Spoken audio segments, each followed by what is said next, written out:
Hey everybody, Derek here to bring another video for The Walking Dead Season 6. And this video is going to be reviewing the 4th episode of Season 6, which is Here's Not Here.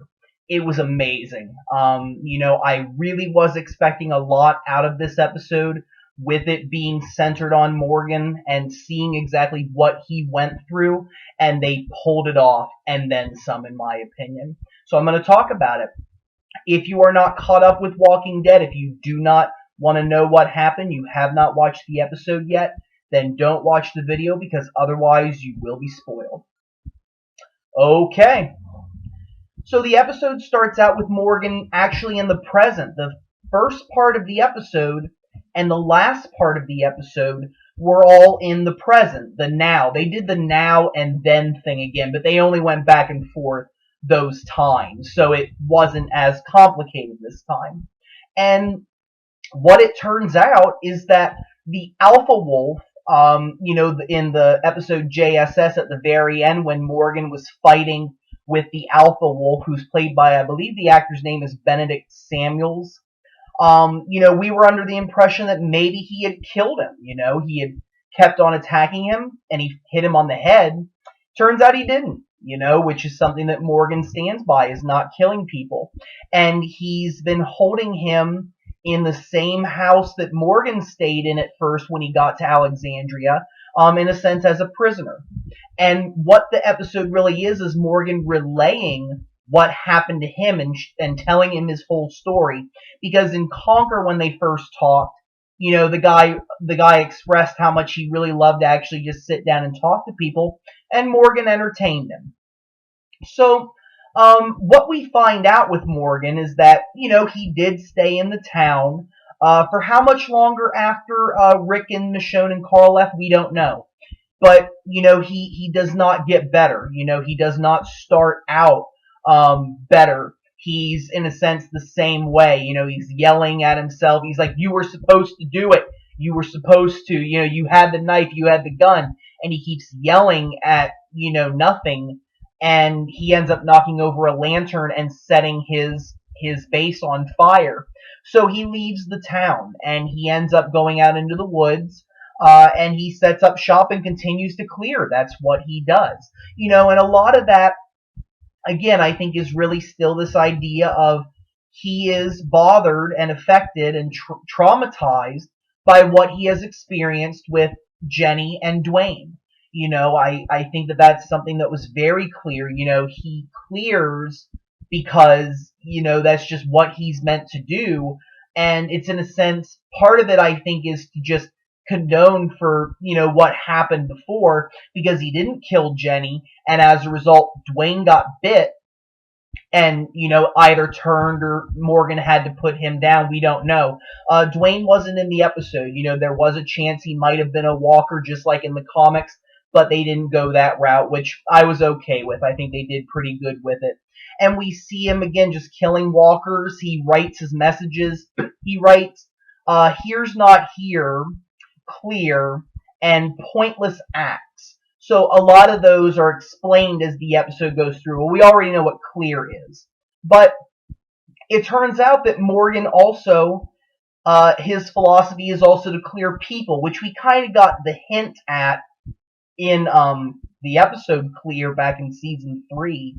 And there are these two people in the woods that appear to be chasing Morgan. I mean, from all intents and purposes, from what it looked like, it really did appear like these two individuals were trying to attack Morgan, either to rob him, maybe rob him and kill him.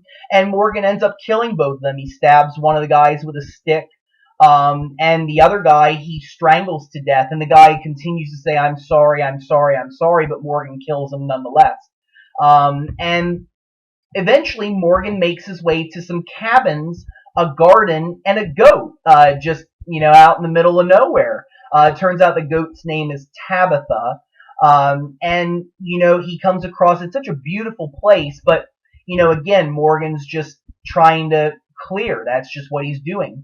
And it turns out that they're not alone. There is a man there, who it turns out his name is Eastman. And he's played by an amazing actor, John Carroll Lynch. If you've seen the Coen Brothers movie Fargo, he was Frances McDormand's husband in that movie, and he was also the villain. He was that clown villain in American Horror Story Freak Show. I don't remember. I think it was the clown's name was Twitchy. Maybe don't quote me on that, but he played that character for the first 4 episodes. He's an amazing actor, and he really did a great job in this episode. And what ends up happening is Eastman basically tells Morgan, hey, don't hurt the goat, please, I'm trying to learn how to make cheese. And of course, the goat is able to produce milk because it's a girl. And Morgan tries to kill him, basically tries to hunt him down, takes a couple shots when he sees something move. But Eastman is able to knock Morgan out, and he puts him in a jail cell inside of the cabin. And Eastman is a very interesting man. I really liked his character. He gives Morgan a book called The Art of Peace, feeds him, talks to him, basically, treats him like an individual. And he uses a stick, just like how Morgan does, to fight off walkers that come in the area. He's very skilled. And he is taught in something called Aikido, which is, I guess it's a martial arts technique. It may also be a way of life, too.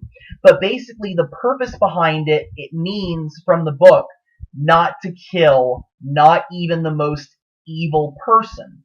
So we find out that Eastman was a forensic psychologist before, the events happened of the apocalypse. And he interviewed basically over 800 individuals to determine if these individuals could be rehabilitated or if they needed to remain behind bars. So he's a person who judges character, which is very important in just life in general. If you're a good judge of character, you can associate with individuals more wisely. You can make decisions in a wiser fashion. So being a good judge of character is important. And even in a Walking Dead world, I mean, that is probably the most important thing ever. But for Eastman, it's not really a factor. He doesn't really see people in good or bad lights. He just sees people and all life being precious. And that's part of Aikido. And basically, he analyzes Morgan. He sees that, Morgan is in a very rough shape. Very rough shape. He's traumatized. He's definitely suffering from PTSD. And, he talks with Morgan, and we find out that, Morgan has killed people. Not all of them aggressors, according to Morgan. And basically, we see a little bit more inside of Morgan that really, when he says that something is a pointless act, what he really means is, hey, saving people is pointless because they're just going to turn anyways. So he's abandoned that idea, and that's why he, writes out, the pointless acts to just basically remind himself, don't save people. They're going to turn, or they're going to come back and get you. So we also find out a little bit into what here's not here means. And what Eastman does is he notes that Morgan is really stuck in the past, which is true. Morgan is definitely haunted by what happened to Jenny and what happened to Dwayne. And while his body is in the present, his mind is still back in that moment, which is what forces him, to act out the way that he is. The reason why he kills the walkers and clears is because of what happened back then. It's his mind being stuck in the past. Here's not here. So whenever he goes back and experiences that moment, it's what pushes him forward to clear. And Eastman, he can see that. But he can also really, his background really helps him, believe a lot in people, because he says, that most people, are good in a sense. And he even says that he's interviewed over 800, and out of all those individuals, only one he believed was really, truly evil. The rest were just, either they just did bad things, they had bad thoughts, certain things like that. Some were sick. but he said that generally speaking, the human race is not meant to kill. And that makes sense. You see a lot of that. There are very few sociopaths. There are very few of those that exist. And he understands that. And I think that's correct. He relates that to the veterans, individuals that go off and fight wars and come back with PTSD.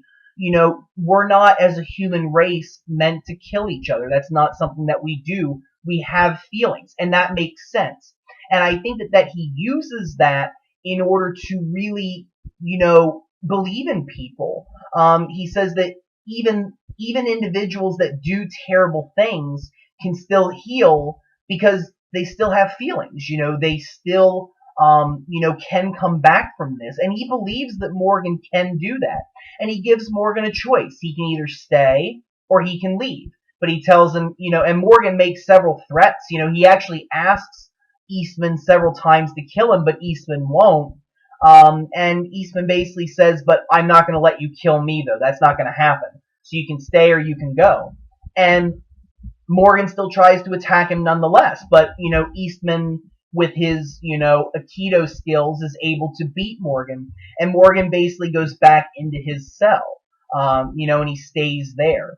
And we come to learn, that Eastman is planning a trip. He's definitely, he wants to do something more than just stay at the cabin, but that he really wanted some people, to be around. And as time goes on, Morgan begins to trust Eastman and starts to listen to some of the things that he says. And he reads The Art of Peace. And basically, the two become very good friends. They bond. And two of them really start to work together. During the fight, Morgan actually broke a picture. It was like drywall that was on the cabin wall, and it turns out that was drawn by Eastman's daughter. So he helps him fix that, and Morgan just helps take care of everything and really starts to adopt a lot of what Eastman is saying. And it turns out that when Eastman does kill walkers, which he does kill walkers, I think that's something that he realizes, we don't kill people, but I think that he doesn't see walkers as people. I don't think a lot of people do anymore, which is, I think, why they're okay with killing them. But it's people, human beings that are alive that they're concerned about. But nonetheless, he buries the walkers that he kills. And they go out to the cemetery, and Morgan actually kills 2 walkers and saves Tabitha the goat, and he buries the walkers. And when they do that, they search their pockets to see if they have an identification, and if they do, they give them the proper burial and put their name on the marker, which is very, very, important to retain that human quality. It is easy to forget that these walkers were once people, but they're willing to expend their energy and give them that respect, to give them that burial. And we understand a little bit more about Eastman's past, and he tells this story about a man named Crichton Wilton, who apparently Eastman interviewed, to see if he was fit for parole or not. And I guess this guy had done some pretty heinous things. I'm assuming he might have killed some people, but we're not sure. And basically, Eastman said that he was able to see right through the kind, show that Wilton was putting on. That basically Wilton was a psychopath and somebody who, was able to manipulate people into thinking that he was this nice guy. He, set out to plant plants along the side of the road so they could give them to like nursing homes, things like that. Really putting on this front, which Eastman is able to see through. And that results in Crichton Wilton attacking him while he's interviewing him. But of course, Eastman is able to defend himself because even then he was teaching himself Aikido. Well, it turns out that because of this, Crichton is able to break out of prison, and he exacts revenge on Eastman for not, granting him parole, giving him a good recommendation, and unfortunately kills his family. And he immediately then turns himself into the police, saying that he did what he did just to get back at Eastman, which devastates Eastman. And we find out that the reason why he built that cell in the first place in his cabin was because he intended to take Wilton, who had been, out of the prison, who was, working along on the cruise outside of the prison. He was going to kidnap him, take him back to the cabin, put him in that cell, and starve him to death. And Morgan basically asks, oh, well, did you do it? And he doesn't say one way or the other. He just says all life is precious. And, Aikido helped him. Well, we come to a point where the two of them go back to Morgan's camp and to get the supplies that they might need for their trip. And they start to do Aikido stances in that area, because Morgan's really haunted by that area. And I think that really it was, in a sense, to try to get him to, leave that part of his life behind, that to be in that area and to do Aikido, in a sense, I think what he was trying to do for Morgan was to get him to find peace with his life before. It's like confronting your fears, if you're afraid of spiders, maybe walk into a room where there's a couple of spiders in a cage, it's in a sense to help you overcome that. And I think that's why they were doing it in that area. And the two of them do the Aikido posts, positions, and a walker comes out and basically, Eastman tells Morgan, it's all his, he can take care of it. Well, it turns out that this walker, when he was alive, this was the man that Morgan strangled to death earlier in the episode, and Morgan's unable to do it. Like it brings back this terrible, flash of what he did, and it's something that it upsets him. And Eastman ends up stepping in and is unfortunately bitten while protecting Morgan, bitten on like the back, so it's not like they can amputate. And Morgan is very upset, for Eastman stepping in, saying, you didn't have to do that, and is very upset that they even came back to this place and did the stances in the first place, forcing Morgan to, in a sense, confront this. But I think that it was important for Morgan in the end to do this, because Eastman takes the body of the walker back, and Morgan stays back for a while. And he's going through the woods. In a sense, you're wondering, well, did he abandon Eastman? Is he going back to his old ways? But he actually saves this couple from a walker. And the couple, thanks him, and Morgan doesn't, kill them. He lets them go. He's gotten past that point of clearing. And he goes back and unfortunately finds that Tabitha, the goat, has been eaten. God forbid Walking Dead could let one animal live. I mean, my goodness, you hear all the time about animals dying. I mean, we've had 3 horses die. We've had 4 dogs shot. Now we have the goat. Come on. And the pigs from, the prison. So, not a good thing to be an animal in the Walking Dead world, unfortunately. But Tabitha is eaten, and Morgan kills the walker and takes it out to the cemetery.